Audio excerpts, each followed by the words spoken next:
as vozes que constroem nossa comunidade. Sejam bem-vindos ao Quem Faz Rio Vermelho.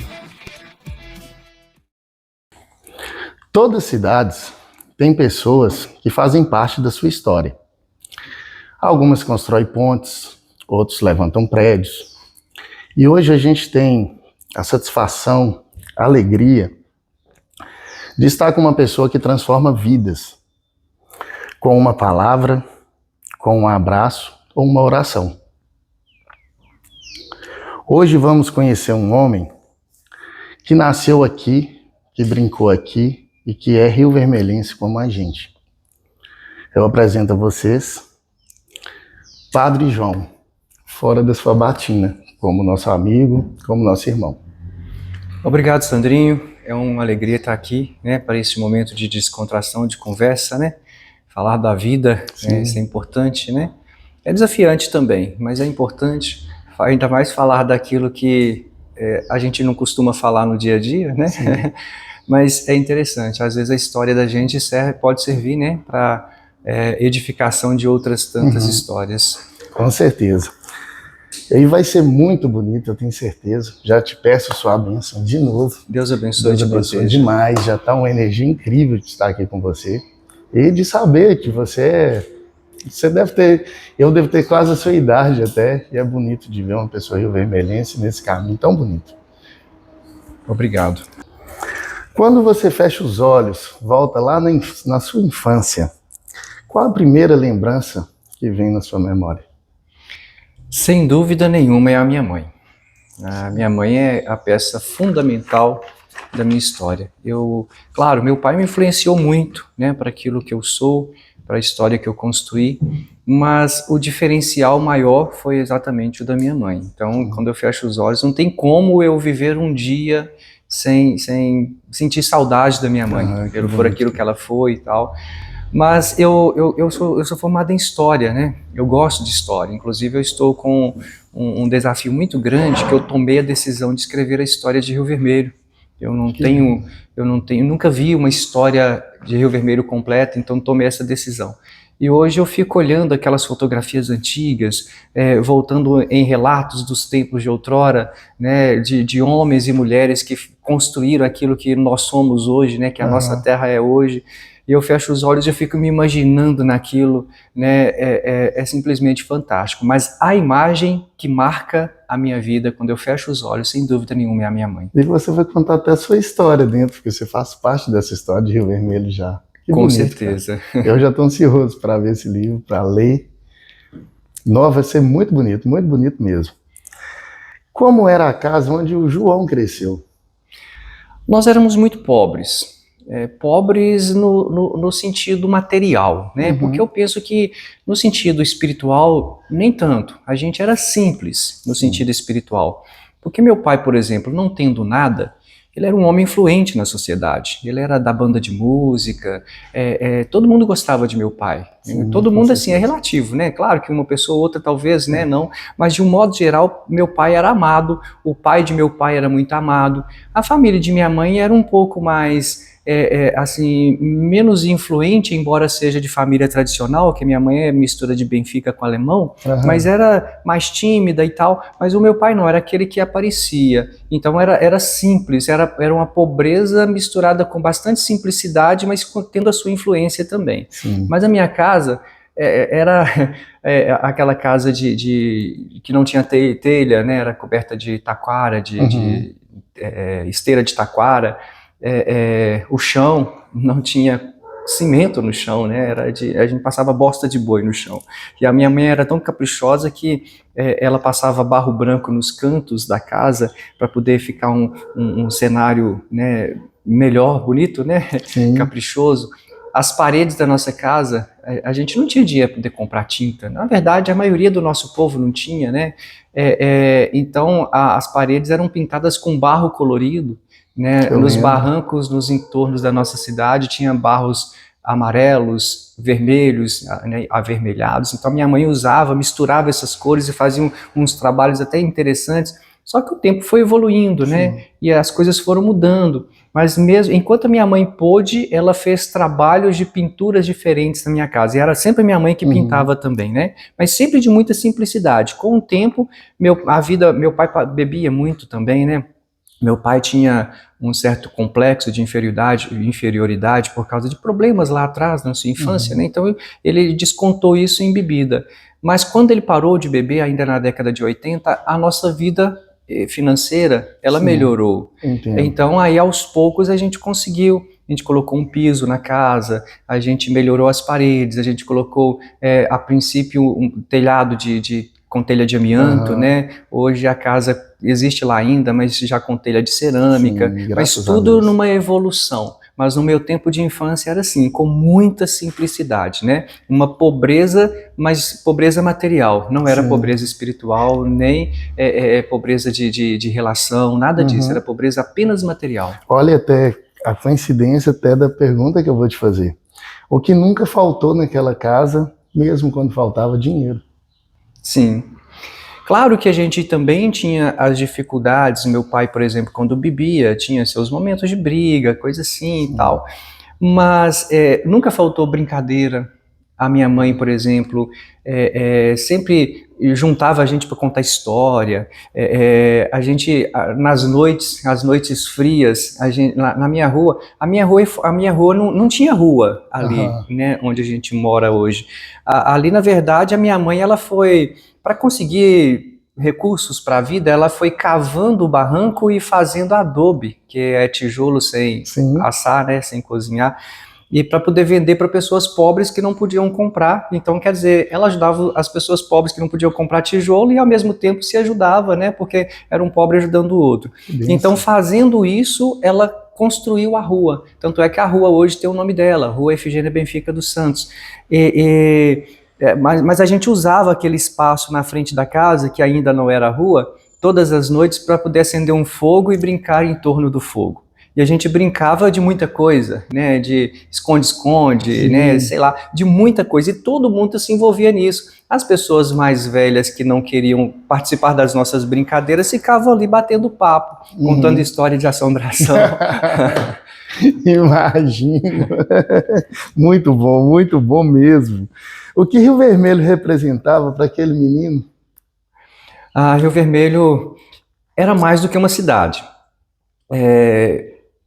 A minha casa é ali na região do cemitério, da Copasa, né?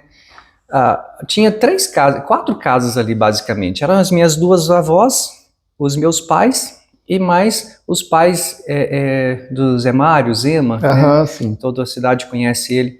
Era basicamente essas 4 casas. Depois foram aparecendo outras, mas com muita lentidão. Então, ali nos fundos de nossas casas, tinha muita vossoroca, que era caminho de enxurrada, aqueles barrancos.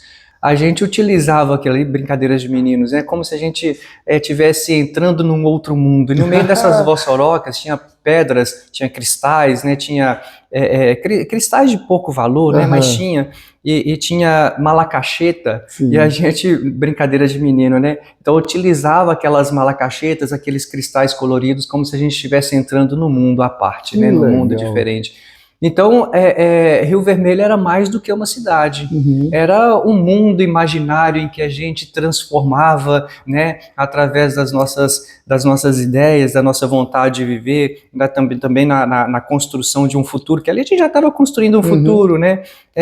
Mas era interessante, era mais do que uma cidade, era uma terra que a gente amava. Eu me lembro que a gente ficava no fundo dos quintais em épocas de festas religiosas, porque de lá via tudo aqui embaixo, né? Era um pouco alto, né? Não é tão alto assim, mas é um pouco alto.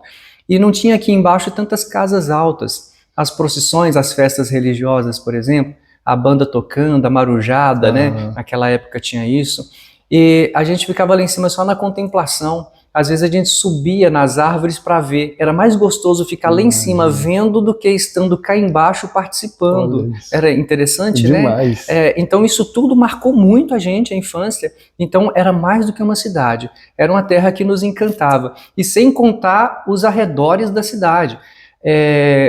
quase todo fim de semana a gente ia para a Cachoeira de Totó, ali no Guedes, né? Para poder tomar banho. Juntava uma turma, a gente não estava nem aí se tinha xistose, se não tinha. A gente só queria ir tomar banho na cachoeira. Era praticamente todo fim de semana. Mas a gente não deixava também, mesmo como criança, de participar das coisas mais de cunho social, né? Como a missa, a Sociedade São Vicente de Paulo, que a gente ia todo domingo de manhã. Quando meu pai parou de beber, ele começou a frequentar os Alcoólicos Anônimos. Então a gente ia com ele para fazer companhia. Nós nos ingressamos no AA para poder fazer companhia ao meu pai. Dando força para ele. Exatamente. Junto, todo mundo. Exatamente. Eu comecei a tocar na banda com ele também, então era fantástico. O senhor toca ainda hoje? Eu considero que eu sou um pouco preguiçoso para isso. Eu toco alguns instrumentos, sim. Eu toco flauta, eu tenho um clarinete aqui. Eu tinha um saxofone, mas o som do saxofone para mim é muito irritante, então eu prefiro o clarinete, que tem um som mais suave. Então, assim, quando... Eu sou meio tímido também, né? Aí quando eu estou num lugar que eu sei que não tem gente me olhando, eu levo o meu clarinete e começo a tocar. Meu bisavô tocou provavelmente com seu pai, o Zé de Aurélio. Sim. Eu tenho uma foto, eu já vi uma foto que tem eles.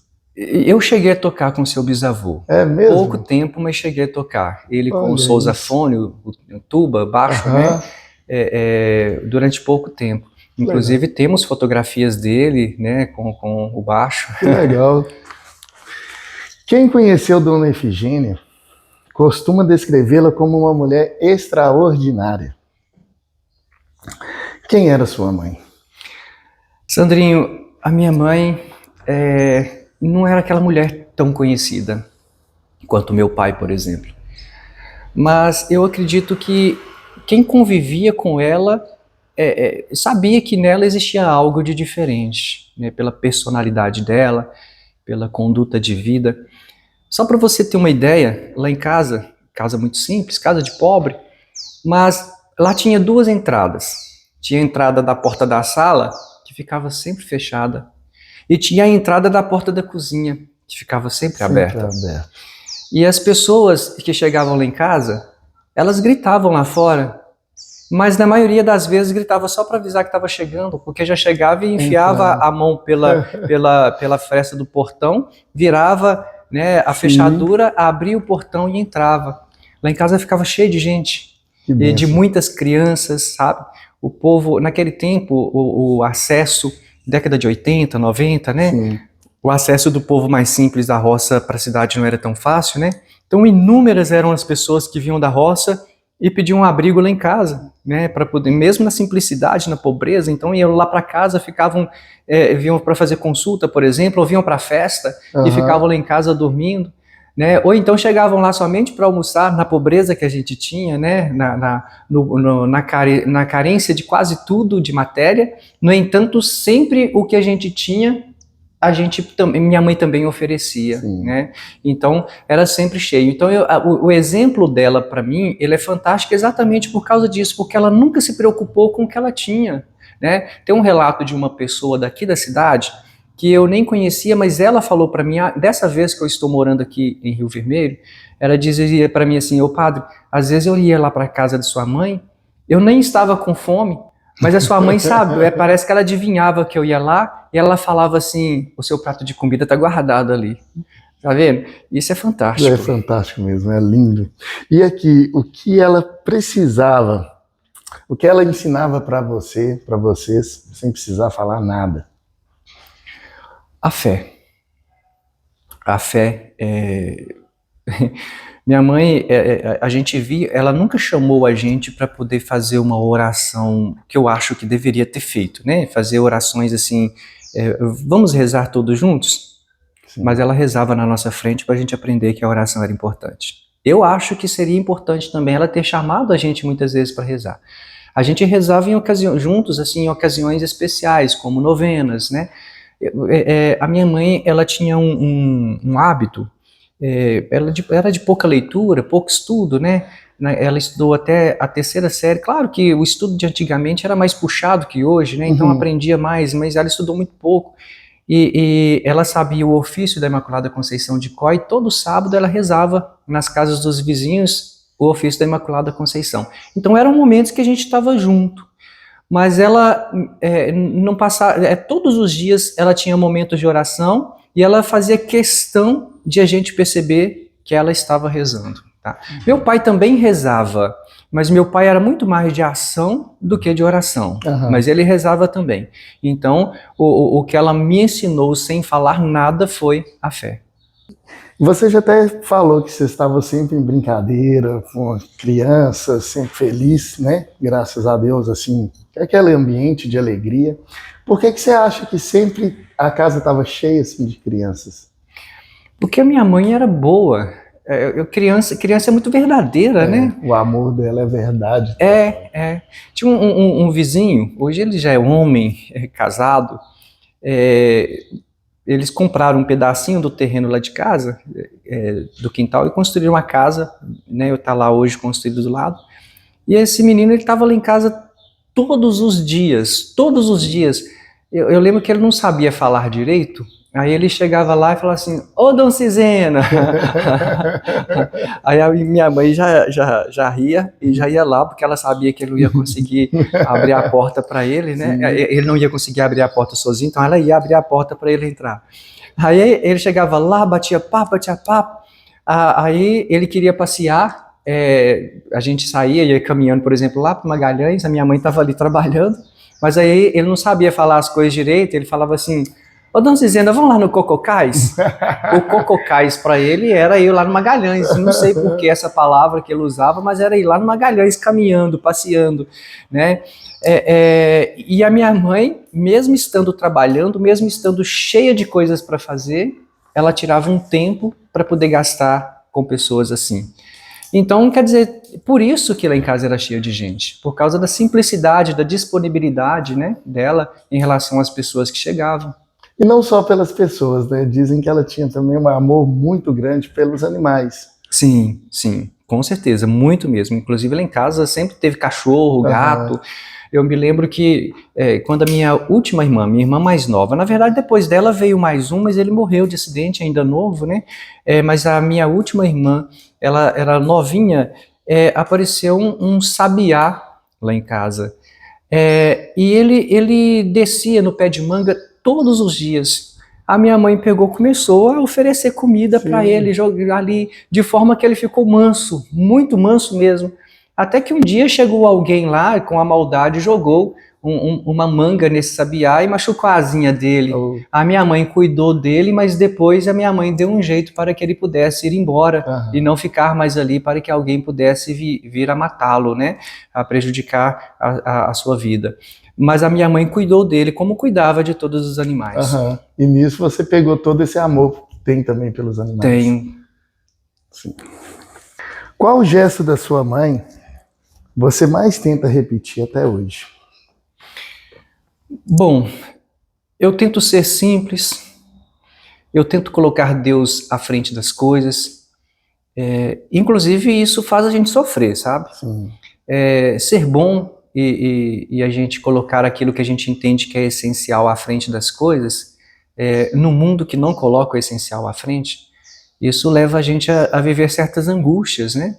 No meu ministério presbiteral, eu vou completar agora em dezembro, dia 10 de dezembro, 20 anos de ministério já. Então não sou novinho não. Você falou que eu sou quase sua idade, não, sou mais velho que você. Eu tenho já meus 47 anos, né? Sou de 79, então não sou criança mais. Então 20 anos de ministério. E ao longo desse tempo todo, eu sempre entendi que ou Deus está no primeiro lugar no meu ministério, ou eu não posso exercer o meu ministério. Então, por exemplo, eu não posso viver o meu ministério, ainda que eu tenha que fazer uma obra. Por exemplo, estamos mexendo com a Igreja do Rosário. O dinheiro que eu vou arrecadar para poder mexer com aquela igreja não é mais importante do que uma igreja cheia de gente com fé. Eu acabei de fazer a festa de Nossa Senhora da Pena, acabamos de fazer. A igreja estava cheia todo dia. O dinheiro que a quermesse, né, gera para a gente não chega perto da importância da igreja cheia de gente. Porque se a igreja está cheia de gente, é porque uma certa espiritualidade está sendo passada. E eu entendo dessa forma. Porque se por acaso, no meu jeito de evangelizar, eu não passo Deus para as pessoas, então automaticamente a igreja ela vai se esvaziando com o passar do tempo, né? Então, para mim, Deus tem que estar sempre à frente de tudo. Mas não é somente Deus. Em cada coisa a gente tem que encontrar o essencial, a essência daquilo. A honestidade, por exemplo. Isso eu aprendi da minha mãe e de meu pai também. Meu pai sempre teve uma honestidade assim que intocável. Para ele, se tem um copo aqui e ele não é meu e não me foi dada autorização para tocar nesse copo, eu não devo tocar nesse copo. Era um ensinamento que ele me passou. Então, tanto ele quanto minha mãe me ensinaram isso. Então, colocar cada coisa em seu devido lugar e dar a importância que cada coisa precisa ter. Tipo assim, o ser humano é mais importante. Então, eu não posso colocar, por exemplo, o trabalho que você faz como mais importante do que a sua pessoa. Né? Aquilo, de repente, uma missão que você tenha na sociedade, né? O trabalho bonito que você faz de divulgar Rio Vermelho pelas redes sociais, por exemplo, é bonito, fantástico isso. Isso não é mais importante do que a sua dignidade de pessoa, de gente, né? Sim, isso para mim, então o que é essencial tem que estar em primeiro lugar. Sim, com certeza, com certeza. E está sendo muito especial para mim, porque cada palavra que você está falando está sendo pegando como um ensinamento mesmo. Sim. Eu tenho certeza que vou sair daqui uma melhor pessoa. Que bom. Tenho certeza absoluta. Você costuma dizer que foi pobre, mas feliz. Como era viver com tão pouco? Olha, Sandrinho, era divertido. Sim. Era divertido. Fazer o que a gente fazia, você imagina, a minha mãe fazia adobe. E podia chover a qualquer hora. E a gente não tinha dinheiro para comprar plástico para tampar o adobe. Aí o que a gente tinha que fazer? A gente ia pro lixo catar plástico. Sim. A gente sentia vergonha de atravessar a cidade. O lixão da cidade não era lá em cima, era cá embaixo, ali na praia, né? A gente tinha vergonha de atravessar a cidade carregando isso. Mas a gente estava trabalhando, né? O lixão, então, fez parte da sua infância? Fez parte da minha infância. Inclusive, assim, com coisas assim, que para muitos pode parecer até estranho, a gente já comeu coisa de lixo, entende? E era divertido. Sim. Era a pobreza que a gente tinha, entendeu? Mas era divertido. Brinquedo, a gente não tinha dinheiro para comprar aquele brinquedo. Comprar carrinho, né? Mas a gente chegava lá no lixão e a gente encontrava. A gente não tinha dinheiro para comprar caderno. E a gente chegava lá no lixão e a gente encontrava. Sim. Entendeu? E levava, mas a gente ia para lá com o objetivo de pegar plástico para poder tampar adobe. Entendeu? Então, era divertido. Por mais que a gente passasse vergonha, a gente morava ali perto do cemitério e a gente, em casa, nós não tínhamos fogão a gás, era fogão a lenha. Sim. E nós tínhamos que buscar lenha, nós tínhamos que ir lá para o alto da barra, lá para cima da antena de televisão, crianças de 7, 8 anos, né, para poder voltar com um feixe de lenha na cabeça, para poder trazer para casa, para poder cozinhar, mas também para vender e ganhar dinheiro. A gente saía para catar esterco, né, nos arredores ali de casa e um pouco mais longe também, para poder vender para pessoas aqui, para colocar em seus canteiros de horta, para poder ganhar dinheiro. Sim. Por mais que a gente passasse vergonha com isso, mas era divertido. O triste de tudo mais era o serviço do cemitério, né? Que meu pai, ele começou como voluntário, porque o cemitério era da igreja, e não tinha ninguém que abrisse sepultura.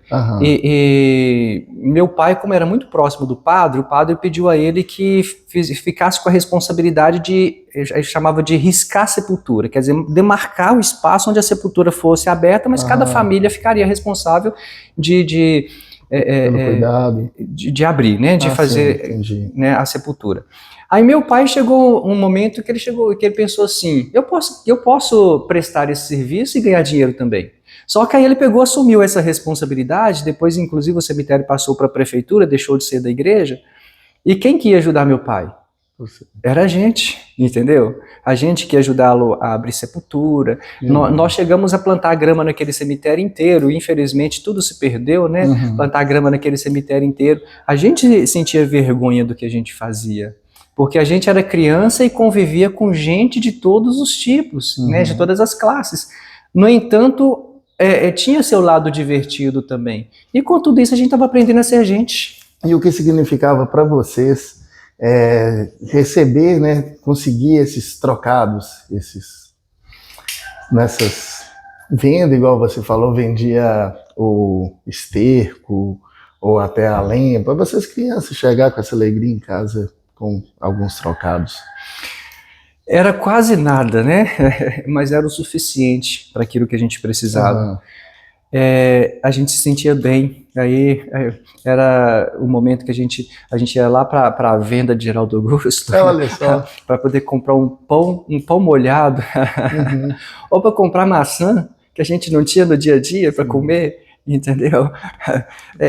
E a gente tinha a satisfação que a gente estava comprando com o dinheiro da gente, né? Na verdade, meu pai, ele não tinha condição de nos dar as coisas, mas ele falava para a gente assim: trabalhem comigo e eu vou dar para vocês uma parte daquilo que eu receber, e vocês, com o que vocês receberem, vocês vão administrar na própria vida, na pobreza que nós tínhamos. Então a gente aprendeu a fazer isso, então era bom, a gente aprendeu a administrar. Eu não sou rico, eu não tenho nada, meus irmãos não são ricos, eles também não têm nada, né? Mas ninguém passa dificuldade. Por quê? Porque, é claro que nem todo mundo é igual, nem todo mundo aprende tudo, né? Mas de um modo geral, a gente aprendeu a administrar a própria vida. Vocês são ricos de amor. Exatamente. Isso é fenômeno, passa pra gente. Sim. Pensa nisso, tudo isso. Hoje, você olhando para trás, o lixão representava pobreza ou esperança? Naquele tempo, representava pobreza. Mas hoje eu olho para trás e vejo que era muito mais esperança. Se Deus permite as coisas, Ele tem um porquê. Deus não permite as coisas assim de qualquer maneira. Tudo na vida tem um propósito. Deixa eu te dar um exemplo. Ontem eu fui para a roça e eu tinha uma reunião de catequistas, de formação de catequistas aqui na cidade. E eu simplesmente esqueci da reunião de catequistas. E eu tinha que ter me preparado porque seria formação. E eu simplesmente me esqueci da formação de catequistas. Quando recebi uma mensagem aqui, já tinha mais de 40 minutos que a reunião teria começado, mas eu cheguei atrasado também, né? Cobrando, você vem? Aí eu olhei e falei assim, não tenho condição de ir. E literalmente porque eu esqueci. Mas eu entendo que se Deus permitiu que eu esquecesse daquilo no meio de tanta coisa que eu faço no dia a dia, Ele tem um propósito. Nada nessa vida acontece por acaso. Eu perdi minha mãe de uma forma muito, muito repentina, foi muito sofrido. Eu queria muito que a minha mãe estivesse comigo na minha ordenação presbiteral, porque ela lutou tanto por mim, acreditou tanto em mim, e ela sonhava tanto com aquele dia, e eu também. Sim. E ela morreu 2 anos antes. Mas eu olhando para aquela cena de minha mãe no caixão, eu só tinha uma certeza: Deus tem o seu porquê. Né? Deus tem um propósito nisso aqui também, né? Então aquilo que a gente viveu na infância com certeza foi sinal de esperança, né? Foi construção de vidas. Se eu administro paróquia, essa paróquia minha aqui é apenas uma delas. Eu administrei Conceição do Mato Dentro, com todas as complexidades de lá, com jubileu, né? Com movimento inclusive de muito dinheiro, de muita demanda, de patrimônio histórico de 300 anos, inclusive igreja lá parada, com processos porque estava parada, igreja caindo, e a gente conseguiu recuperar tudo com muita luta, com muita dedicação, e eu olho para trás, eu só consegui fazer aquilo porque eu vivi aquilo outro lá atrás, aquelas dificuldades enfrentadas lá atrás e vencidas lá atrás. A gente fica emocionado o tempo todo em cada palavra que você fala, e é motivacional total. Eu espero que todos que vão assistir esse podcast vai ter essa mesma experiência que eu estou tendo, que nós estamos tendo aqui. E de pegar toda essa história como para seguir sua vida, para ter esperança, para ter amor entre a família, tudo. Muito bonito. Existe alguma lembrança daquela época que te emociona até hoje? Existem algumas lembranças. Nem todas a gente tem coragem de falar. Nem todas também há necessidade, né, de serem ditas. Mas eu gostaria de fazer lembrança de um fato que não é tanto da infância, Uhum. que é de um pouco além da infância, já que a gente está falando de vida, de história, foi de quando a minha mãe partiu. Eu morava em Caratinga e eu estava nesse dia numa cidade chamada São João do Manhuaçu, lá perto de Manhuaçu, numa ordenação, quando eu conversei com a minha mãe pelo telefone de manhã e fui para a ordenação. Eu tinha visto a morte de minha mãe, e isso foi no domingo, eu vi a morte da minha mãe na quinta-feira. Às vezes a gente tem esses pressentimentos, né? Então eu estava executando meu trabalho de seminário, limpando a sala, e eu visualizei toda a cena da morte da minha mãe, e eu me vi na estrada a caminho de Rio Vermelho, né? Tudo muito real, e do jeito que eu vi aconteceu.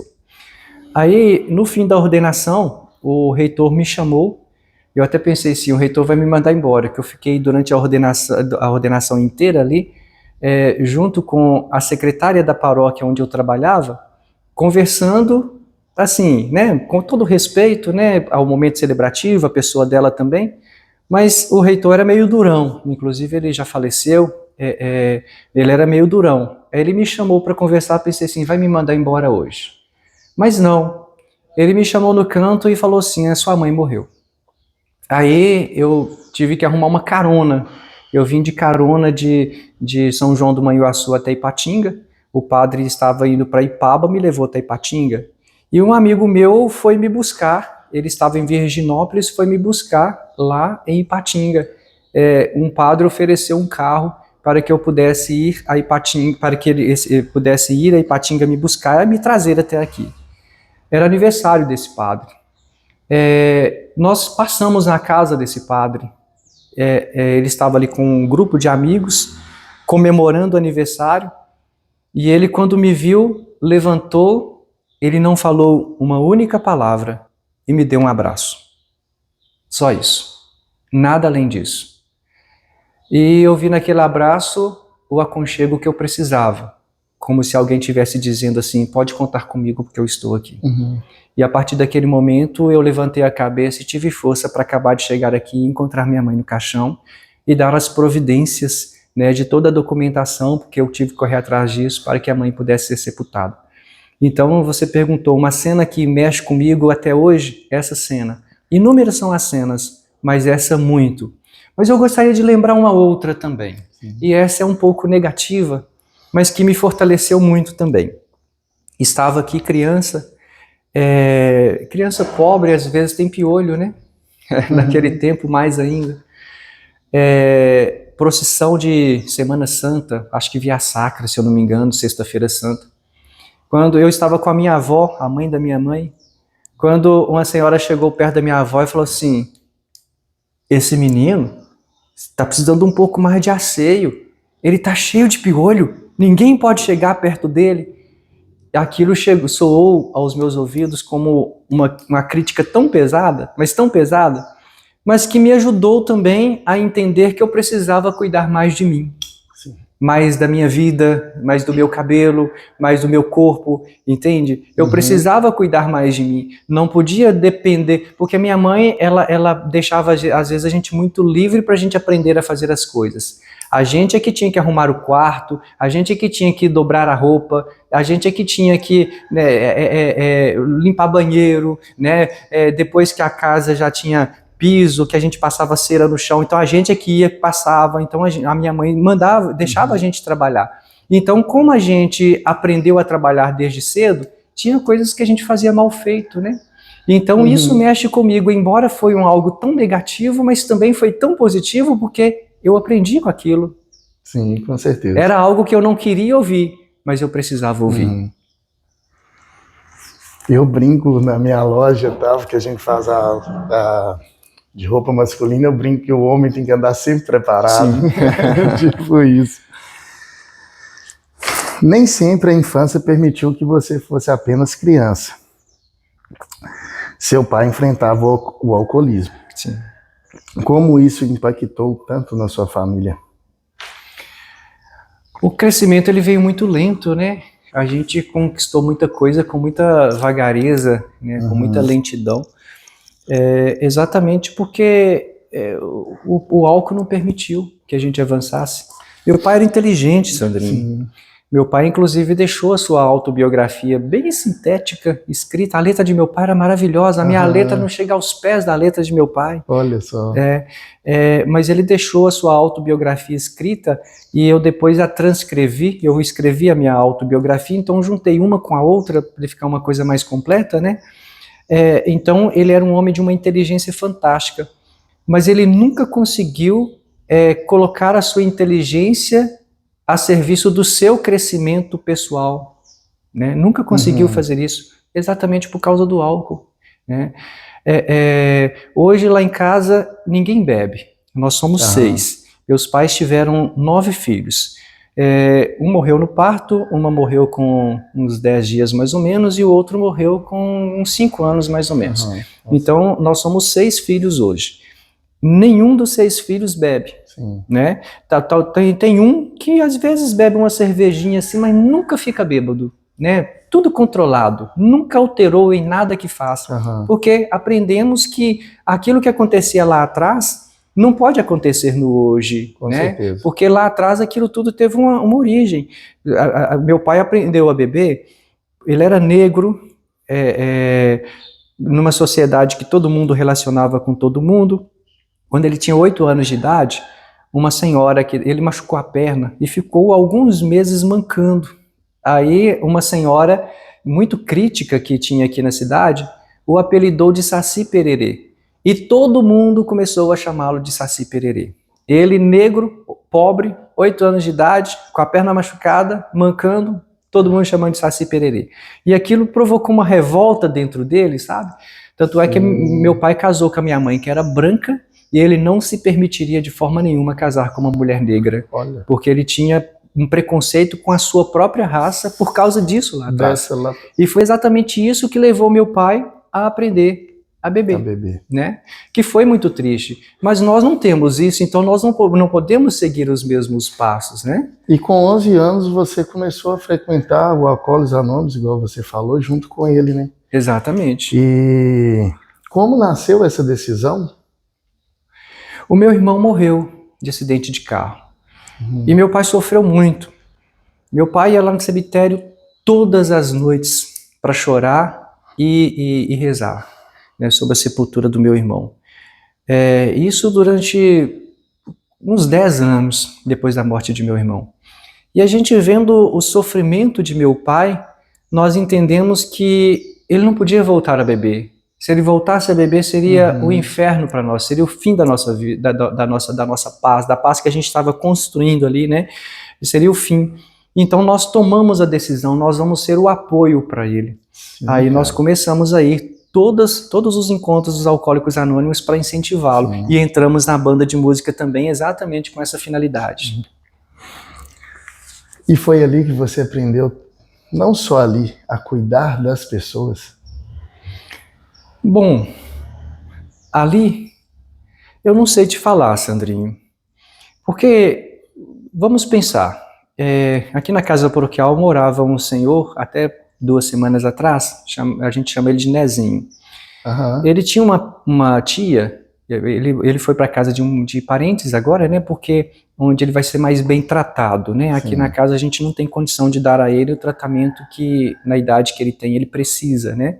Então, lá perto de casa morava uma tia dele, e ela era idosa, e meu pai é que ajudou a construir a casa dessa senhora, e a gente adotou essa senhora como se fosse família da gente, sabe? Que ela era idosa. Então, a gente buscava lenha com ela e para ela, a gente fazia cerca no quintal dela, na horta dela, para as galinhas dela.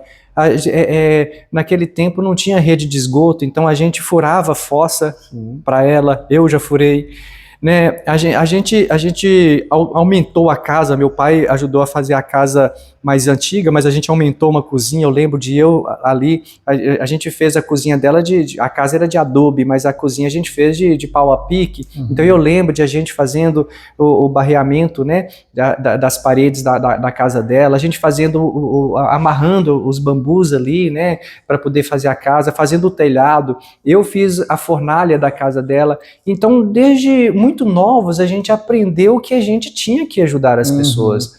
As minhas duas avós moravam, uma do lado direito e a outra do lado esquerdo.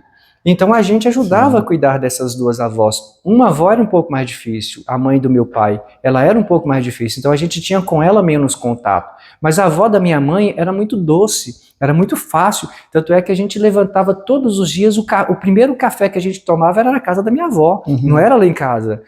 A gente ia para a escola, a aula começava às 7 horas da manhã, mas antes de ir para a escola, a gente tinha que passar na casa da minha avó, a gente sentava na porta dela e esperava ela abrir a porta para a gente tomar o café, porque se a gente não tomasse o café com ela para poder descer, era como se a gente não tivesse, né, como se o dia não tivesse começado.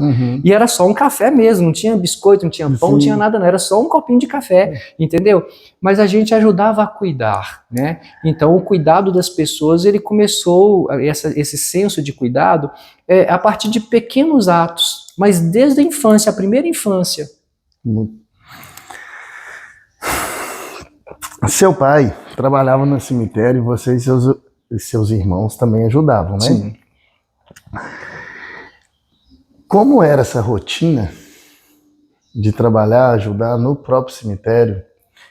Vocês novos, conviver tão cedo com a despedida das pessoas, chegou a mudar a sua forma de enxergar a vida? Era difícil, porque tinha mortes de todo tipo, né? E, inclusive muitos preconceitos. Uma pessoa que morresse com câncer naquele tempo, tinha gente que colocava na cabeça da gente que a gente não podia nem ter contato, né? E a gente tinha que ter, né? Claro, tem muitas doenças contagiosas, um câncer, por exemplo, não é contagioso, né? Pelo que eu entendo, né? Não é assim. Mas o pensamento era esse. Mas o mais difícil desse trabalho todo era porque a sociedade de Rio Vermelho, ela é muito igual, né? Aqui a gente não tem uma diferença muito grande de pessoas, assim, esse que é muito rico e aquele que é muito pobre, todo mundo aqui relaciona com todo mundo. Eu já morei em outros lugares em que, por muito menos, a diferença é muito maior, certo? Aqui em Rio Vermelho, graças a Deus, não é assim. E nunca foi assim. Nunca teve essa diferença tão grande. Mas só que por mais que isso seja bom, isso também trazia para a gente uma dificuldade, porque como a gente tinha livre acesso a todos, a gente estudava com todo tipo de gente, então automaticamente a gente se comparava, a autocrítica, né? A gente se comparava. Naquele trabalho ali, a gente era obrigado a fazer, era um meio de sobrevivência, né, que a gente tinha. Então, para a gente, era difícil, sim. Não era tanto o fato de estar ajudando a enterrar alguém, abrir cova de alguém, mas inclusive tinha seu lado divertido também. Nós plantamos grama no cemitério inteiro, nós éramos crianças, tá? Tínhamos 12 anos, eu tinha 12 anos quando a gente terminou de plantar grama no cemitério inteiro. E era plantar canteiros de grama, molhar, podar aquilo ali, com toda a precariedade, que não tinha máquina, a gente ia com a enxada para podar a grama, né? Depois que a prefeitura foi adquirindo equipamentos, né, de poda, até que acabaram com a grama. Mas como que a gente plantou grama ali? A gente ia para o lado de fora, arrancava a grama, colocava no carrinho, carregava, plantava. Então ia, arrancava, colocava no carrinho, plantava. Era esse processo. E às vezes a gente fazia competição. Éramos dois, eu falo nós porque basicamente 2 irmãos, o Tiago e eu, né? 2 irmãos. O Tiago foi para Belo Horizonte novo ainda e eu continuei, né? Mas uma boa parte de nós 2 vivendo juntos. A gente disputava quem conseguia plantar mais, quem conseguia arrancar o tamanho maior de grama, e a gente colocava nos buracos, o muro do cemitério tem uns buracos em forma de cruz, a gente colocava as gramas naqueles buracos, ou então na parte de cima, para poder não ficar fazendo voltas muito grandes, mas era bastante divertido. Imagino. E a morte ensinou a vocês a valorizar mais a vida? Sim, sim. E a não colocar tanto peso na própria morte, A morte machuca, mas o entendimento do cristão, aquele que é cristão de verdade, é que depois da morte vem a vida eterna, né? E todo mundo que se esforça para ser bom, para ser justo, Deus o conduz à vida eterna. Eu acredito nisso. Se eu não acreditasse nisso, eu acho que se um dia eu deixar de acreditar nisso, a minha vida foi toda jogada fora. Essa é a certeza que eu tenho. O meu ministério foi um ministério perdido. Porque eu só sou padre hoje, só sou presbítero da Igreja Católica hoje porque eu acredito na vida eterna. Se eu não acreditar, tudo que eu fiz até hoje é perdido. Entende? Então o peso que eu coloco na morte ele é diferente. Porque eu entendo que a morte é apenas uma passagem. Então, tanto é, se você me perguntar, você tem medo da morte? Não. Eu tenho medo da forma como eu vou morrer. Entende? Entendi. Eu gostaria, por exemplo, de não ter um câncer. Eu gostaria de morrer num acidente de carro, por exemplo, que vai, papum, morreu, acabou, desde que nenhuma outra pessoa morra junto de mim, né? Mas morreu, acabou, ou um ataque fulminante do coração, como a minha mãe foi, entendeu? Teve lá, morreu, acabou, entendeu? Porque a morte, todo mundo vai passar por ela. Então, o processo de morte, para mim, é difícil imaginar como será para mim. Mas a morte propriamente dita, não. Porque eu entendo que depois dela vem a vida eterna, e é essa vida que eu busco. Sim. E isso tudo nas pessoas que fazem o bem, né? Exatamente. Então, exatamente. Você se lembra da sua primeira comunhão? Sim, sim. Foi um ano depois da morte do meu irmão. O padre Jadi tinha morrido também. E Rio Vermelho não tinha padre. Aí tinha um padre atendendo aqui que era de Serra Azul e Santo Antônio de Itambé. Hoje ele está lá em Felício dos Santos, Padre Renato, hoje ele é Cônego Renato. Ele fez um favor para nós, porque a nossa diocese não tinha padre suficiente, não tinha padre para mandar para cá, e ele da Diocese de Diamantina veio fazer isso aqui. Então, quer dizer, a partir daquele dia, isso foi tão marcante, a entrega dele, a simplicidade dele, foi tão marcante que a partir daquele dia eu tomei a decisão, eu quero ser coroinha. Entende? Eu já fui coroinha de padre em Lisboa. Sim. Você acredita? Que coisa boa. Fui um tempo, eu tenho isso na minha memória até muito tempo, nunca saiu da minha memória. Mas é uma memória positiva? Demais da conta. Tá vendo? Muito mesmo. E, Deus quiser, até voltar a frequentar mais essa. Pode ter certeza que você vai me fazer sair daqui melhor, você não tem ideia. Que bom. Quando você começou a perceber que Deus fazia parte da sua vida? Se eu falar para você que desde sempre, será que eu estou exagerando? Eu não sei te falar, não sei te responder. Bom, deixa eu te contar umas histórias. Meu pai bebia, a minha mãe estava grávida. E meu pai chegou alterado pelo álcool em casa, e minha mãe estava esperando a mim. Meu pai chegou alterado em casa e começou a brigar com ela. E começou a falar que o filho que ela estava esperando não era dele, mas era eu que estava ali dentro. E minha mãe, muito honesta, muito simples, ela discutiu com ele, mas ela começou a rezar. E meu pai tinha uma garrucha velha, ele nunca fez maldade com ninguém, mas nesse dia ele falou que ia matar minha mãe. Ele colocou as balas na garrucha, 3 balas, e chegou e atirou contra minha mãe. As 3 balas caíram nos pés dela. Isso é impossível, né? Distância curta, né? Ele estava bêbado, na verdade, mas distância curta, pelo menos num pé dela tinha que ter acertado. Caíram nos pés, mas sem atingir, não machucaram ela, entendeu?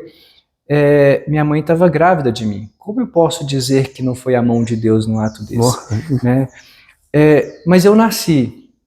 E eu estava ali com alguns poucos dias de vida, não sei te falar exatamente quantos dias, mas criança recém-nascida, dizem que a cabeça tá mole, né? Aí não tá fechada completamente, o povo fala isso, não sei. Eu falo isso. Meu pai me pegou bêbado no colo e me deixou cair. Dizem que eu não dei um grito. Aí me pegaram e me trouxeram para o hospital, como se eu estivesse morto. E aí o hospital fez algum procedimento ali e eu chorei, entendeu? Quer dizer, eu acho que ali foi a mão de Deus mais uma vez, uma criança recém-nascida caindo do colo do pai sem nenhuma proteção, né? Depois, outras muitas cenas aconteceram, e dentre elas, um acidente de carro.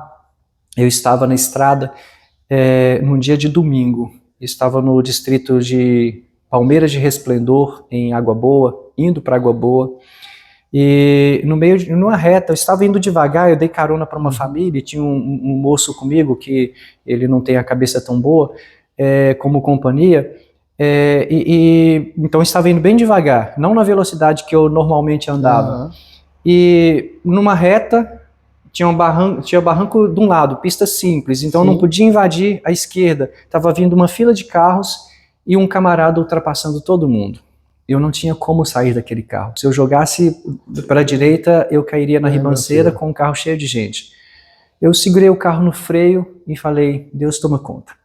Pisei no freio e quando eu vi que ia bater, eu virei o carro um pouquinho assim, tudo muito rápido, são frações de segundos, né? Eu virei o carro um pouquinho assim para poder bater esquerda com esquerda. Eu falei assim, se tiver de morrer, que morra ele e eu, mas que não morra quem tá comigo, nem quem tá com ele. Então, literalmente, foi esquerda com esquerda. O carro fez assim, ó. Todo mundo que viu o carro depois disse que o motorista daquele carro tinha morrido, mas o motorista era eu. Se você olhasse, eu tenho fotografias desse carro ainda guardadas em meus arquivos, não tem lugar para minha perna. Que isso? E eu tive um arranhão no joelho, mas não tem lugar para minha perna. A ferragem encostou na poltrona e o volante ficou encostado na traseira da poltrona. Não tinha lugar para mim dentro do carro. E eu saí dali com o queixo arranhado, com a testa arranhada e com arranhão no joelho. E o motorista do outro carro morreu, mas não tinha como ser diferente, né? E mas ele estava bêbado, sem cinto de segurança, todo mundo que estava com ele também estava sem cinto de segurança, todo mundo bêbado, né? E graças a Deus, quem estava comigo, ninguém machucou. Então, como eu posso não acreditar em Deus depois de um fato desse? Eu subi num pé de manga, eu era criança, subi no pé de manga lá em casa, e escorreguei, era um pé de manga grande, frondoso, hoje só tem um tronco dele com alguns poucos galhos, a gente estava muito grande, né? E eu escorreguei e caí. E tinha um muro, uma cerca de bambus de horta, e eu caí rente ao muro, rente à cerca de bambus, em cima do canteiro. E o que segurava a terra do canteiro era tinha uma tábua e tinha 2 canos de ferro fincados ali. Senhora. Um cano ficou entre meu braço e meu corpo, uma distância de uns 10 centímetros da cerca de bambu com minha cabeça, e uma distância mínima para o muro também. Eu caí exatamente no lugar que eu tinha que cair. Como eu posso imaginar que Deus não estava ali? O tempo todo. O tempo todo. E quando vieram os vicentinos? Os vicentinos basicamente foram por causa dessa vizinha que eu falei para você, né, que era tia do Nezinho que morava aqui, ela chamava Geralda. A gente chamava ela de Sá Geralda. Ela era vicentina, mas como ela era idosa, ela tinha as suas dificuldades, né? Então nós tomamos a decisão de ir com ela. Então, para poder fazer companhia para ela, a gente ia praticamente todos os domingos para fazer companhia para ela. Então aí que começou. Mas também depois, com o passar do tempo, a gente era muito próximo. Como a gente é família, assim, um pouco longe, mas é família, o Djalma tem uma tia que a gente chama ela de Dona Lica. Ela era casada com João Tavares já morreu. Dona Lica morava ali um pouco acima da casa onde os pais de Djalma, né, viveram, onde a Magna vive hoje, né? Então a gente era muito próximo da Dona Lica, tanto é que o quintal dela fazia fundo com o nosso quintal quando não tinha aquela rua ali no fundo da minha casa, né, a rua João Antônio Carvalhais, que chega lá na rua Materlândia, né, aquela parte mais alta da rua. Então ali os 2 quintais eram unidos, mas mesmo depois que fizeram a rua, era o fundo de um quintal, a rua e o fundo de um quintal. A gente então atravessava a rua, passava pelo quintal dela para chegar cá embaixo, a gente não fazia essas voltas todas, então era muito próximos, né. E seu João Tavares era muito ligado ao abrigo. E lá eles resolveram fazer uma horta comunitária. Produzia muito, muito, muito. E como a gente era muito unido, o que a gente fazia? Nós nos dispusemos a vender as hortaliças para eles. Meninos ali de 8, 9 anos, vendendo as hortaliças do asilo por causa de seu João Tavares, a influência dele. E era muito gostoso para a gente também, né? E o que você aprendeu visitando, quem mais precisava? Bom, é o valor do ser humano, né? O ser humano acima de tudo, né? A valorizar a vida, talvez essa tenha sido a grande lição, a vida acima de tudo. Agora, como foi contar para sua família que você queria ser padre? O meu pai só acreditou quando viu, literalmente. A minha mãe acreditou desde sempre. Sim. Inclusive a cena de eu sair de casa, ela foi muito triste, porque a única pessoa que despediu de mim foi minha mãe. Eu saí pela porta dos fundos e não pela porta da frente. E eu lembro da minha mãe indo até a porta e chorando, me vendo sair com a mala para poder pegar o ônibus, porque eu saí de casa, fui para Braúnas para morar com o padre Dilton, onde eu fiquei 1 ano, para depois ir para o seminário. Mas ela acreditou e lutou por isso o tempo todo, né? Eu falei, mãe, eu vou ser padre e estou indo para o seminário. Então ela lutou por isso o tempo todo. Meu pai não, meu pai falou para minha mãe assim, ele está saindo, mas ele não vai ser padre. Ele volta aqui casado. E é triste falar isso, mas outro dia eu estava mexendo nos escritos de meu pai e me deparei com um relato, ele lamentando a vida depois da minha partida. E ele dizia assim, eu perdi meu companheiro de trabalho e agora eu não tenho mais ninguém para me ajudar. Estou sozinho, entendeu? Nossa. Como se ele estivesse falando assim da tristeza.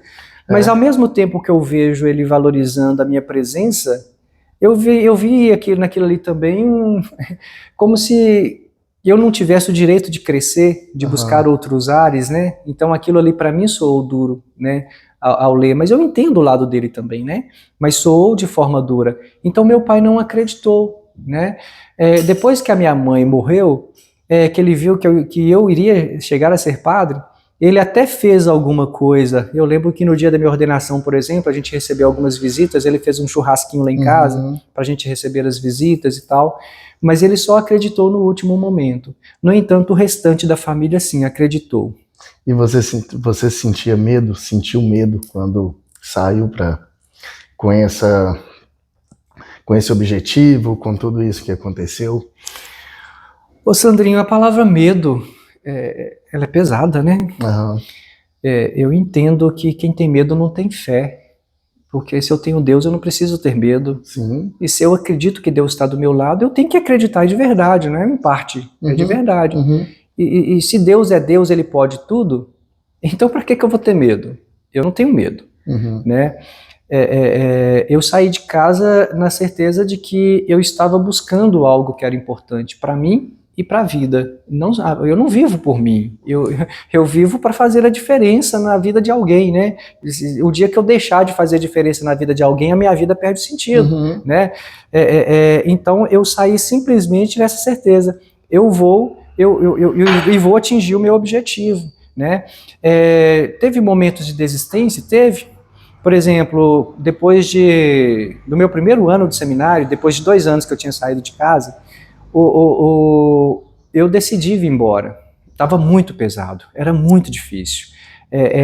Eu decidi ir embora. Eu conversei com o reitor, e o reitor foi muito solícito, foi muito acolhedor, e ele disse para mim assim, João, vamos fazer o seguinte, termina a filosofia.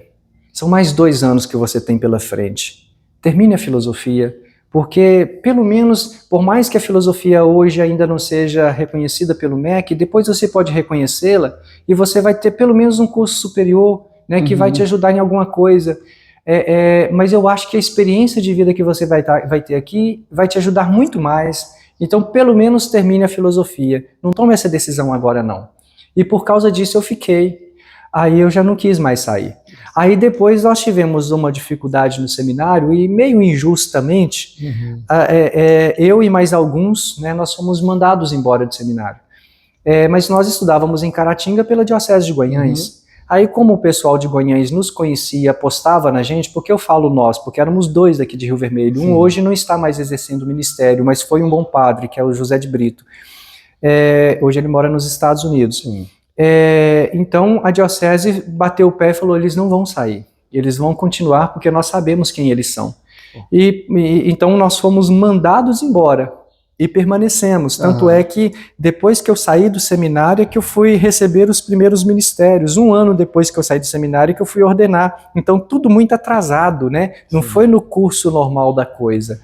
Então não foi uma caminhada fácil, mas medo em nenhum momento. A única certeza que eu tinha é que se não der certo aqui, a gente vai encontrar uma outra solução. Com certeza. A ordenação não encerrou a caminhada, né? Não. Na verdade, foi quando tudo começou. E aí eu quero te perguntar como que foram os seus primeiros anos como padre. Foi desafiante. Eu fui para uma paróquia grande e hoje todo mundo quer ir para lá. Naquele tempo ninguém queria ir para lá, porque era fama de paróquia grande, de estradas ruins, né? Água boa. Um lugar fantástico, maravilhoso. O dia que eu fiquei sabendo que eu ia para lá, eu pulei de alegria, né? Pulei de alegria. Inclusive eu fui mandado para lá como vigário paroquial de Água Boa e de Santa Maria de Suaçuí. Eu iria ter o padre de Santa Maria de Suaçuí como meu pároco, ele iria ser responsável pelas duas. E eu cheguei em Santa Maria, sentei com o padre, e ele disse para mim assim: João, o bispo mandou isso, mas nós não vamos fazer isso. Você vai para Água Boa e eu fico aqui. Se você precisar de mim lá, você me fala. Eu olhei para ele e falei assim, ele não quer, mas eu também dou conta. Eu peguei e fui, e fiquei lá sozinho, e dei conta da administração daquela paróquia, e vi que a paróquia era totalmente diferente do que aquilo que tinha sido pregado. Só 1 ano depois é que o bispo descobriu, me puxou a orelha, me chamou a atenção, mas aí eu peguei... Eu levei a fazer reunião com as equipes lá para ver o que estava sendo o trabalho, né? E ele ficou feliz e me deu provisão para mais 6 anos, mas eu acabei ficando mais 5 anos. Mas foi um tempo difícil no sentido de trabalho. A paróquia, estradas muito ruins, era uma paróquia grande, 1.300 km² de área, e um pouco tempo depois que eu assumi a paróquia, eu peguei uma outra paróquia que ficava a 90 quilômetros de distância, estrada de terra, longe, terra de mineração, de pedras preciosas e semi-preciosas, São José da Safira. Hoje pertence à Diocese de Governador Valadares. Terra que nenhum padre naquele tempo queria trabalhar por causa da distância, e eu amei o trabalho, mas era extremamente difícil, extremamente. 2 horas de estrada, duas matrizes, mas diversas comunidades grandes, né, juntando tudo. Naquele tempo eu estava então com 35 mais 10, 45 comunidades. A gente pega Rio Vermelho hoje, a gente tem praticamente isso, mas é diferente, aqui é tudo condensado, uma paróquia só, né, é diferente. Só que quando eu saí de São José da Safira, o bispo me pediu para poder atender também São Sebastião do Maranhão. Aí eram mais 25 comunidades, de forma que eu fui para 60 comunidades, 2 matrizes, e fiquei cerca de 1 ano e meio atendendo essas 2 paróquias. Mas o mais difícil nisso foi porque eu tive algumas perseguições, né? Uma perseguição de forma muito especial, com ameaça de morte e tal. A gente tentou fazer o bem para uma determinada pessoa, e essa pessoa acabou me ameaçando, né? Entendeu a coisa de uma forma um pouco diferente, os meus propósitos de forma diferente, acabou me perseguindo. Então foram 2 anos, dentre os meus primeiros anos ali, que foram muito difíceis, mas eu tinha o apoio do povo, né? Que o povo sabia quem que era eu, né? E entendia perfeitamente o que estava acontecendo. E quem foi a primeira pessoa que fez você perceber que você estava no caminho certo? Não sei te falar. Com toda sinceridade, eu não sei te falar. Porque é uma história com tanta gente, né? São tantas pessoas que me ajudaram a construir aquilo que eu sou, né? Sim, claro. E você celebrou momentos de muita alegria, de muita tristeza também. Como que você consegue proteger seu coração? Olha, eu sou amante da natureza. Eu também. Quem me acompanha há mais tempo, hoje se você pega o meu Instagram, você não vai ver muita coisa lá não. Mas eu já teve tempos de estar muito cheio. Não, né? Sim, eu lembro até do Facebook, eu acho, vendo muitas fotos suas de cachoeira, de paisagem, e eu sou apaixonado também. Lá em Conceição do Mato Dentro não tem... Talvez tenha uma ou outra cachoeira que eu não tenha ido. E lá tem inúmeras cachoeiras. Mas nos lugares mais longínquos, eu gostava muito de receber visita, porque quando as visitas chegavam, era a oportunidade que eu tinha de sair um pouco da minha vida e ir para essa vida. Mas nos momentos de angústia, os momentos mais difíceis da vida, eu pegava meu clarinete, ia para o alto de uma serra e tocava. E ficava lá contemplando Nossa a natureza, Senhora. na beira de uma cachoeira, sozinho. Você ali. conhece a Cachoeira do Landim aqui no Rio Vermelho? Essa é uma que eu preciso conhecer, não É do conheço ainda lado da não. minha roça, eu faço questão de estar te levando lá, se Ah, Deus que bom, quiser, que pertinho. bom. E é muito bonito, eu quero ouvir essa clarineta lá, se Deus quiser. Que bom. De verdade. Aqui em Rio Vermelho eu já fui em algumas, né? Aham. Tem uma lá do lado da Pedra Menina que eu não conheço ainda, que o acesso é muito ruim, mas tem outras que eu conheço. Mas aqui em Rio Vermelho, as duas que eu mais vou é a do Bode Sim. e a Cachoeira do Sumidouro, né? Que não é município de Rio Aham. Vermelho, mas é a nossa região. Uhum, Mas já nessa foi região também. aqui inteira, quando eu estou angustiado, eu vou para a beira de uma serra, de uma cachoeira, para poder respirar um ar diferente. O Pico do Itambé, por exemplo, Uhum. 2 vezes eu tive a alegria de subi-lo. Eu não tive ainda o prazer de chegar no cume do Pico da Bandeira, mas é uma aventura que eu quero fazer também. Mas deixa quando chegar mais alguma angústia que eu precisar de descansar. Aí eu aproveito a oportunidade. Com certeza eu faço isso também demais. O que significa para você servir justamente na cidade que você nasceu? É um desafio, Sandrinho. Se eu te falar que quando eu ordenei eu já sabia que eu viria para cá, Aham. não sei como, mas eu já sabia. E quando eu fui mandado para cá a primeira vez, eu me coloquei muito resistente, mas pela forma como aconteceu, né? Eu saí de Água Boa, fui para Ferros, fiquei 14 meses em Ferros. Saí de Ferros, fui para Guanhães, fiquei 9 meses em Guanhães. Uhum. E eu era pároco, eu poderia ficar 6 anos. E então me mandaram para cá. Eu falei, não é a hora. E, assim, são histórias assim que a gente começa a construir, são cortadas. Aí eu peguei e vim para cá. Mas eu fui tão feliz aqui, sabe? Fiquei 14 meses de novo. E daqui me mandaram para Conceição do Mato Dentro. Mais uma transferência que foi doída, porque mais uma retirada, assim, eu considero assim, naquele tempo eu pensava antes do tempo, mas não foi antes do tempo. Uhum. Precisava ser assim. A história me mostra que precisava ser assim. E dessa vez, eu saí de Conceição, depois de 8 anos, eu não pedi para sair, não. O bispo entendeu que estava na hora, e eu respeitei a opinião dele, e vim com prazer, com alegria. A princípio não seria Rio Vermelho, mas surgiu a necessidade aqui. E quando eu cheguei aqui, que eu vi o tanto de coisas que estavam a fazer, a serem feitas, né? E eu entendi que eu tinha que estar aqui, porque eu não tenho medo, né? A Igreja do Rosário, alguém tinha que começar. As obras da Igreja Matriz, muita coisa foi feita enquanto anúncio de uma reforma, e a reforma não foi executada. Então alguém precisava começar, e alguém precisava mexer naquele interior que era muito feio, e transformar aquilo, e precisava ter coragem. E eu cheguei, como eu não tenho medo, eu fiz. Entende? Eu simplesmente fiz o projeto, mandei para o Conselho de Patrimônio e falei, nós vamos fazer, né? E lutei para conseguir o dinheiro, porque a paróquia não é rica, não, mas aqui a gente tem um povo bom. Mas eu entendo que quando a gente também começa a fazer as coisas que o povo vê que aquilo está sendo feito, o povo ajuda com mais boa vontade. Então a gente lutou muito, muito, muito, e eu vendo a Igreja do Rosário, as obras de lá caminhando, Graças ainda a falta Deus. muita coisa. A gente precisa o projeto era de 5 milhões e meio. Eu não vou gastar isso tudo, não. Sim. Eu acredito que com 1.300.000 reais de investimento, a gente consegue abrir aquela igreja. Mas para eu fazer esse investimento, eu preciso de uns 800 mil reais ainda de investimento. Então é muito dinheiro. Mas nós vamos abrir, porque eu acredito e nós estamos lutando para isso, Com sabe? certeza. Hoje a única certeza que eu tenho é que foi Deus que quis que eu estivesse aqui. E o povo tem respondido, o povo tem aprovado aquilo que a gente tem feito. Graças a Deus. Graças a Deus. E sorte a nossa. Como é celebrar para as pessoas que conheceram a sua infância? É desafiante ver um professor da gente. Eu era seminarista e Admiro Lessa sempre foi uma referência na minha vida. Eu era um homem fantástico, né? Fantástico na sua conduta, na sua inteligência, no seu jeito bravo e no seu jeito doce, que ele era uma mistura disso. Ele era muito bravo e muito doce. Ele não perdia autoridade de forma nenhuma, mas sabia abraçar quando precisava.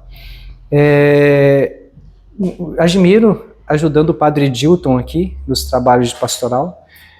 Padre Dilton me pediu para dar formação, acho que de liturgia, não me lembro. ele escreveu para o jornal da diocese, que nem existe mais, Folha Diocesana, e falando de mim, ele dizia assim: João, aquele que na sala de aula a gente não conhecia a cor da sua voz, hoje nos ensina, claro, com muito exagero, né? Como o velho catedrático, né? Claro, muito exagero as palavras dele, mas eu entendi a intenção dele de colocar aquilo, porque é como se ele estivesse mostrando a satisfação de ver um conterrâneo fazendo o positivo, né? Fazendo aquilo que é interessante. Mas Rio Vermelho, Sandrinho, é cheio de gente assim.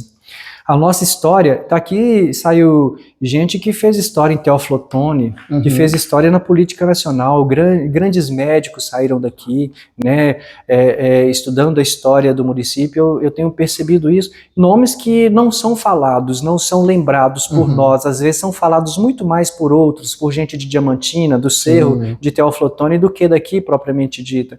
Então Rio Vermelho é cheio de gente assim, mas sendo padre, pior ainda, porque por aqui passaram padres que fizeram grandes diferenças. No início da paróquia, 1810, aqui tinha 2 padres, e tinha um deles que era vigário paroquial, chamava Marcos Vaz Mourão. Ele era tido como um dos grandes intelectuais do seu tempo, Marcos Vaz Mourão. Ele trabalhava com Francisco de Paula Barreto, que era o pároco da época, né? Mas falando de Francisco de Paula Barreto, a gente teve o Francisco de Paula Câmara, que ficou 50 anos aqui na cidade, e fez uma diferença na construção da política dessa terra, né? A gente teve o cônego José Inácio de Melo, que foi o responsável pela criação do hospital, do asilo, quase trouxe um convento de freiras, de monjas, para poder morar, para poder estar aqui administrando o hospital, quase conseguiu, fez reformas importantíssimas nas igrejas da cidade. Passou o padre Lisboa. A Lisboa era muito durão, muito difícil, mas de uma inteligência sem igual. Então acaba que isso para mim é um desafio enorme, né? Quando alguém disse que sua palavra mudou uma vida, o que você sente? Eu sinto que eu estou sendo instrumento, porque eu não sou capaz de fazer isso não. Muito pelo contrário, eu tenho muita dificuldade para falar, muita dificuldade para falar.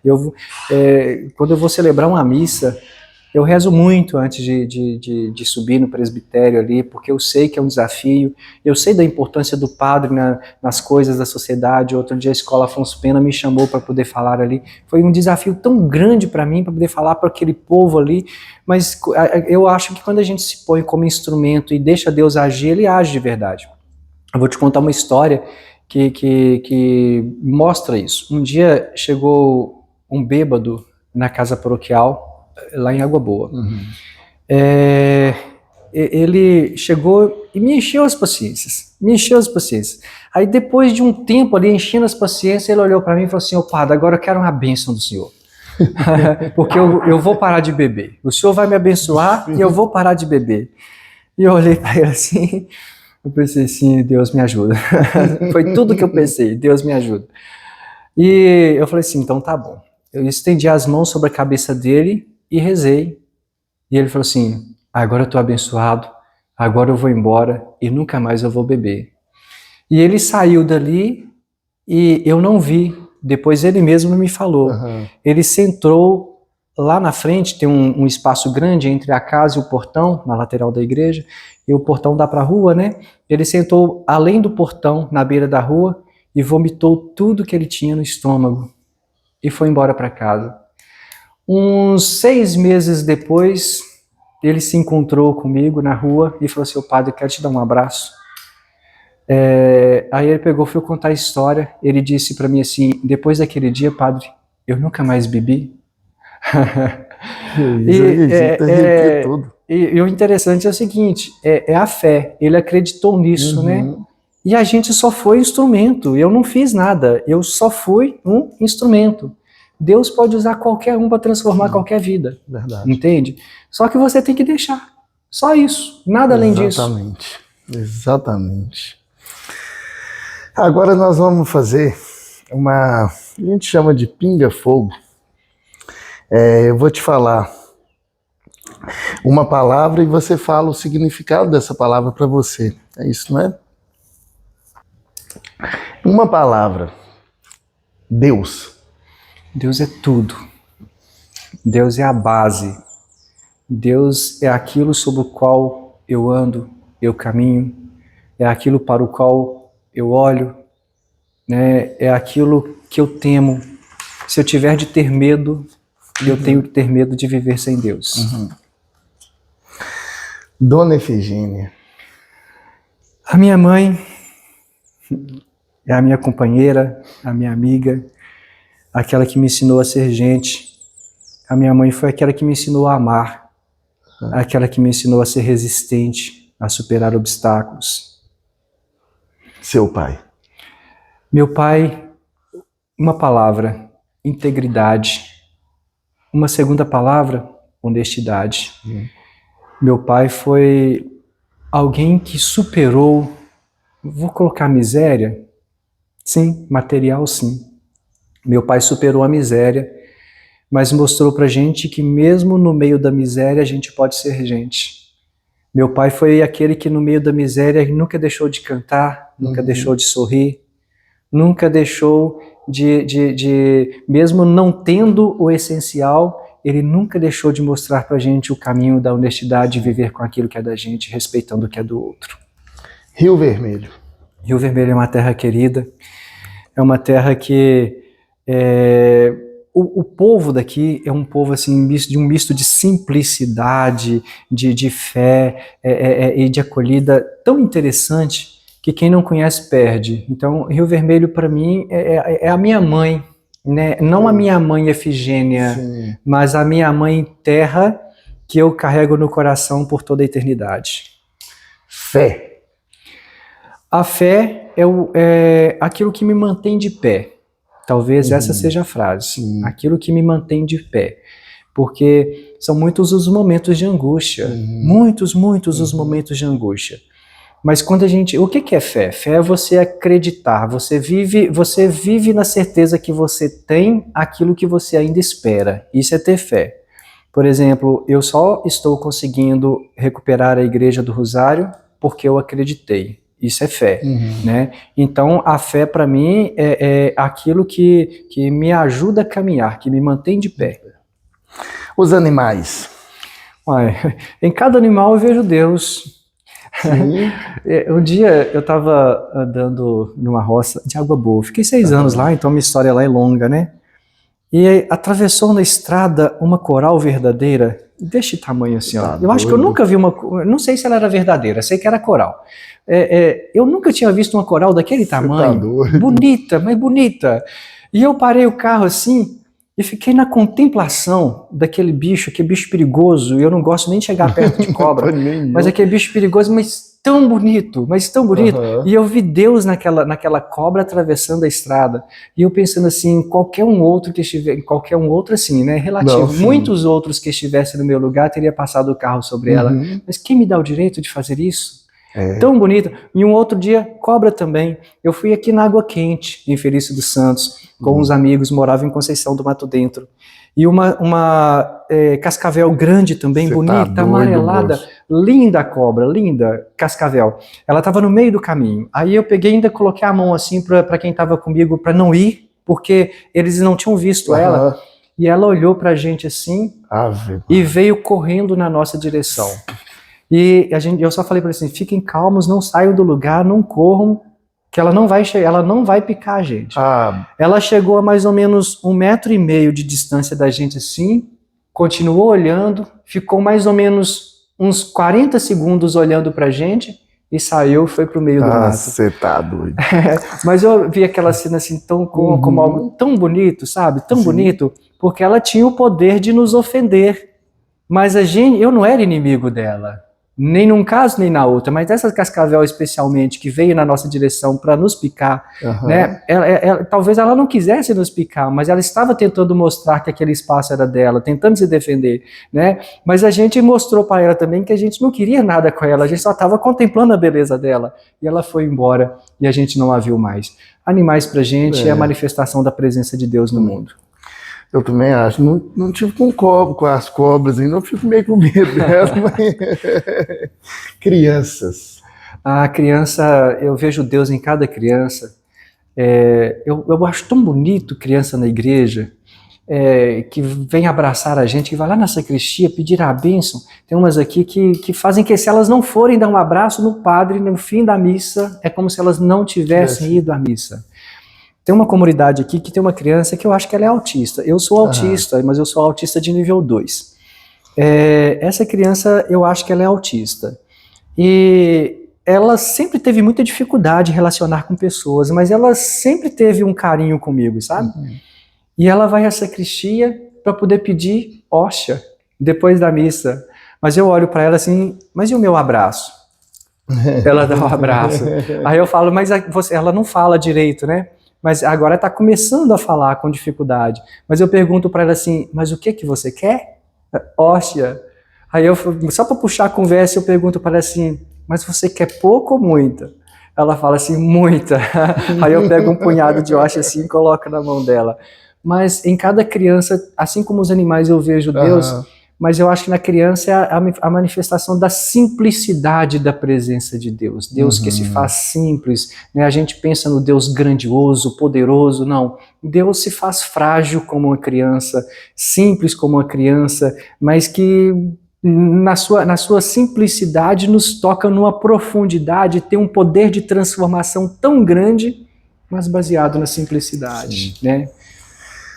Perdão. O perdão é cura. A gente tem que se perdoar a cada dia. E quando a gente perdoa o outro a cada dia também, a gente se cura. E a gente tem condição de levantar a cabeça. Nessa situação de perseguição que eu tive lá em Água Boa, todos os dias eu perdoava a pessoa de novo.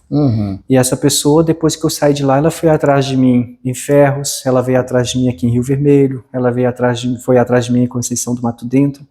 Até que depois ela até voltou a procurar conversa. E eu tentei ser sempre acolhedor com ela, com essa pessoa. E, inclusive, a última conversa, ela perguntou assim, padre, se eu for à sua casa, você me recebe? E eu disse para ela assim, recebo, te ofereço comida, te ofereço, vamos tomar um café juntos, entende?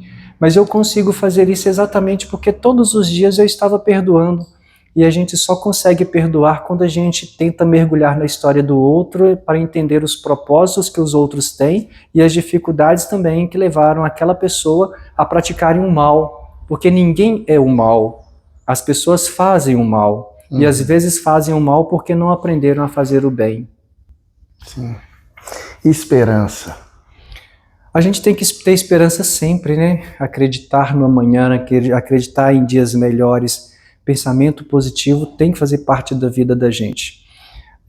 O que a gente pensa, a gente atrai.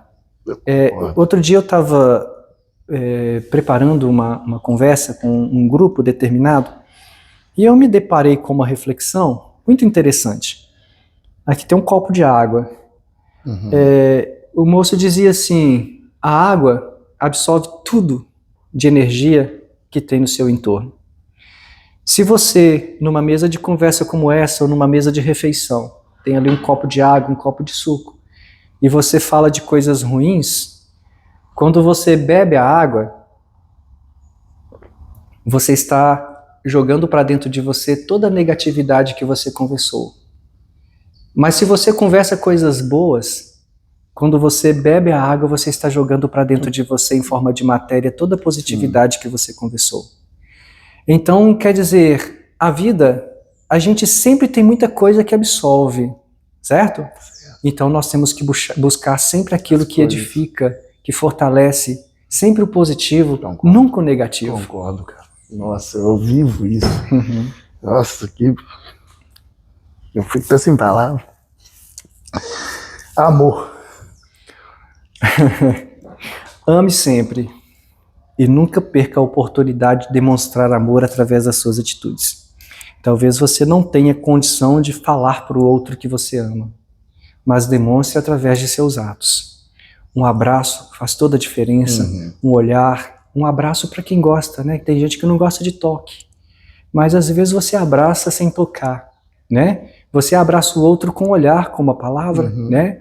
Mas demonstre amor, até por aquele que não te ama, e talvez, sobretudo, demonstre amor por aquele que você não ama, que não te ama, que você ainda não conseguiu receber dele o amor.